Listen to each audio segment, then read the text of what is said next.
Hello and welcome to Bolt Action Reloading. In this week's video we're going to discuss the 143 grain ELD-X by Hornady loaded with some Norma URP. Stick around. Welcome back to the channel. If this is your first time here and you'd like to see how I and the rest community here make our group smaller, start now by subscribing to the channel and hitting the bell icon.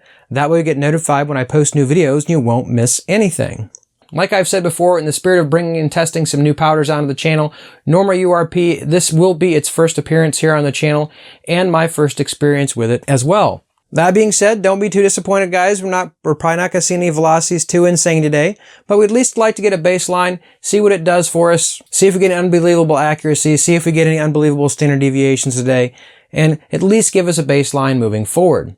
If you've been paying attention the last few weeks, we've been doing a lot of the 147 grain ELD projectiles, but Norma URP data wasn't actually in there. However, it was listed for the 143 grain ELD-X. As you guys might be aware, I've kind of struggled loading this projectile and getting reasonable results with it.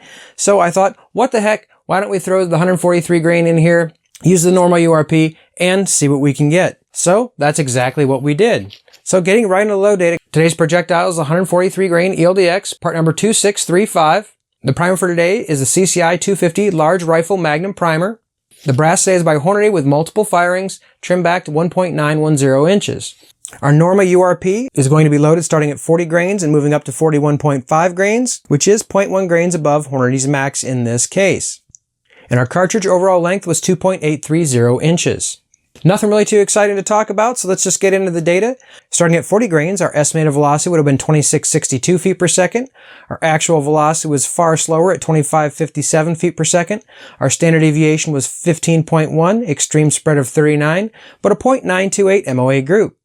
At 40.5 grains, our estimated velocity was theoretically 2694 feet per second. Our actual velocity was 2579, standard deviation of 10 with an extreme spread of 22, but a 1.321 MOA group.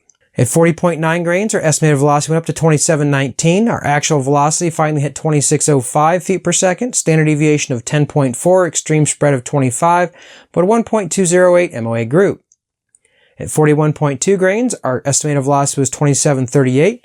Our actual achieved velocity was 2624. Standard deviation of 6.4, extreme spread of 18, but our group tightened up to 0.824 MOA. At 41.5 grains, which was 0.1 grains above the maximum load, our theoretical estimated velocity would have been 2756. Our actual achieved velocity was 2643, standard deviation of 11.9, and an extreme spread of 31, and a 0.970 MOA group.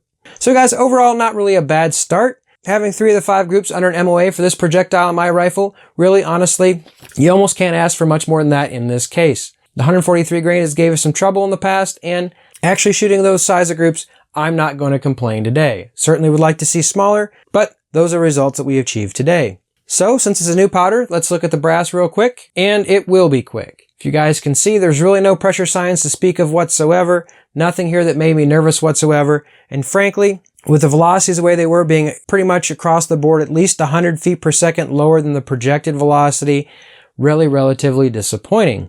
If you guys have been around, you know that I like to ask for feedback from my community, and today will be no different. Guys, if you've used Norma URP with this projectile or anything close, I'd really like to know what charge weights you were getting and what your actual velocities were coming out to be. I've had a similar case with the Hornady load data when it comes to super performance and not actually being able to hit anywhere close to the book velocities.